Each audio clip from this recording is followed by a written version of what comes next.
Burwilling ko yung ulo mo. Eme! O, syempre, flex muna tayo ng limited edition lang naman na SRS. Eme! So, naimbitahan tayo dito maglaro sa The End War sa Tansa, Cavite. So, eto na. Dinedeploy na kami dyan. So, ang scenario is government, civilian versus terrorist. Yan. So, isa ako sa civilian na dineploy na mag-defend. Ayan. Kasi nagpaplano na yung mga red na umatake. So, nag-stay sila muna dyan for a while. Tapos, nagpabaril sila sa akin. Eme! Hindi ko alam kung anong plano nila dyan, pero ang plano ko, ubusin talaga sila. Siyempre si Akla, patay gutom yan sa kilos eh. Kaya nag-forward ako ng konti doon hanggang sa limitasyon namin para makita ko agad sila dyan na nagkukumpulan.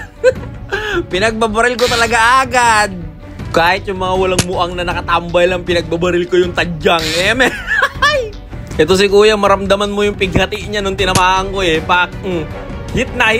Inawakan niya pa yung kelly-kelly niya, girl eh. So, ayan. Girl, labanan na to ng mga sniper, girl. Ang lalayo talaga dito. Hindi talaga ako nakalapit masyado kasi sobrang dami ring sniper. Kumpleto yan sila eh. Yung team ni Dry Fire Daily, sobrang daming sniper. Tapos iba't ibang grupo, puro sniper din nakita ko. Siyempre, tineknikan ko. Siyempre, bago nila tayo masakop at ibigay ang ating perlas ng silanganan. Perlas ng silanganan talaga. Kailangan ko sila makaltukan muna, girl, di ba? Plak! Ganyan. Oh, kahit sobrang layo mo, girl, talaga may kaltok ka talaga sa sentido. Ayan, oh, tago-tago ka dyan, girl. Di pwede. Layo-layo ka muna. Oh, sugod-sugod ka, girl, ha? Oh, patay ka, girl. Pero nahit din ako doon, girl. Double hit kami nun ni Kuya. So, ayan. Reload muna tayo bago ko talagang ilabas ang aking aura power dito. Matindi yung bakbakan dito, girl. Talagang gustong-gusto na nila kaming sakupin eh. Pero syempre hindi ako papayag hanggat may puno, may buhay. Hindi tayo papayag ng ganun-ganun lang, girl. Basta may ulo, may bukol. Ayan, oh, gulat si Kuya. Medyo nahirapan ako ng konti dyan dahil sa hangin, girl. Kasi open field yan eh. Ito si Kuya, magbabak sana siya eh. Pero bago ka magbak, may kaltok ka muna sa akin ng pabaon, Ayan oh, mga sugod na sugod oh. Puminto, talo.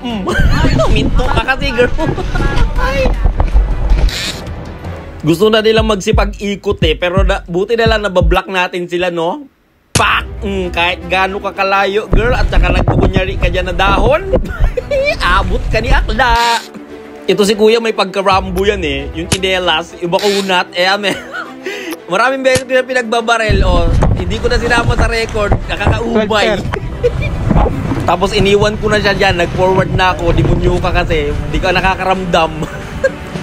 Sa sobrang inis ko sa'yo, hindi ko alam yung pwesto ko, kala ko puno pa, yung pala puwet na ni Kuya.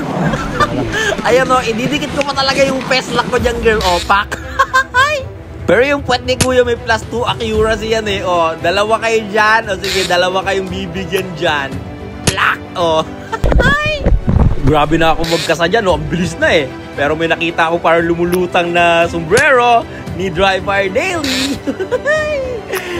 Eto yung mga sniper nila, girl. O, talagang sniper no swiping! Sniper no swiping! O, ubus kayo dyan, girl. So, tapos ito si Kuya nagpanggap ng timba. O. Kasi yung timba hindi puno, kaya napansin ko. Tapos meron pa doon isa, ayan o. Panggap din siya na ano dyan eh, Aratilis. Aratilis pak! O, kala mo ha?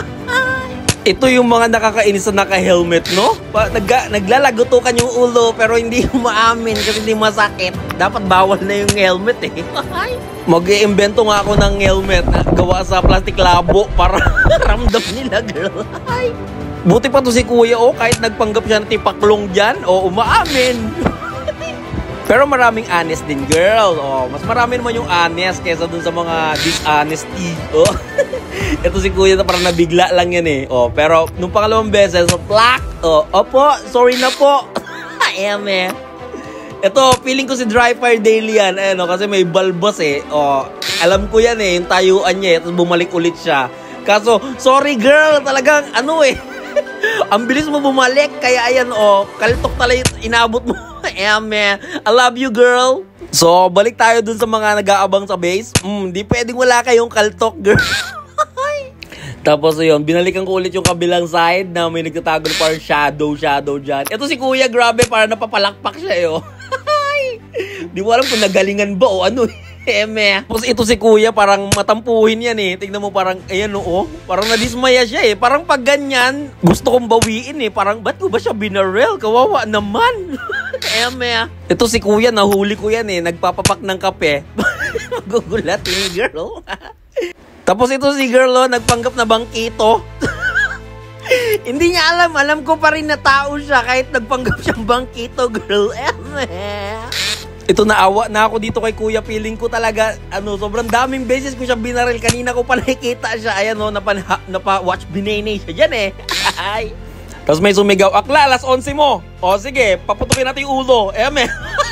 Charot. Tapos unti-unti na sila nakasugod dyan, girl, kasi nag-reload ako eh. Nag-back to base ako dyan para kumuha ng bibis eh. Ang nadatnan ko ito, slow motion. Tapos sobrang lapit na nila sa base, petics na sila. O, ikaw, pinitik ko tuloy. So, nung naramdaman nilang nagbalik ang akla, ayan, luhod-luhod na sila ulit, gapang-gapang, o. Ayan, barrel pa siya eh. O, nung binaril ko yung back niya, pak, gusto niya magreklamo. Ayan, so, ito, kahit malayo ka dyan, girl, plak, ayan, makulit din yan si kuya eh. Tingnan mo ha, panoorin mo si kuya dyan. Ba, pinatay ko siya dyan, girl. Tapos, hinahanap niya talaga, hindi niya alam kung saan niya nakatama eh. Hinahanap niya talaga eh, abang patay siya niya. Napatay siya niyan ha. Yung tinama ako yung kampi niya, pak, ayun. Turo-turo siya dyan eh. Kuya, manuno ka. Ito yung pinaka-the best dyan eh, oh. Hinintay ko talaga eh. Pak! Pagtama, pagtaas ng kamay niya, pak, friendly! Thank you for watching, guys.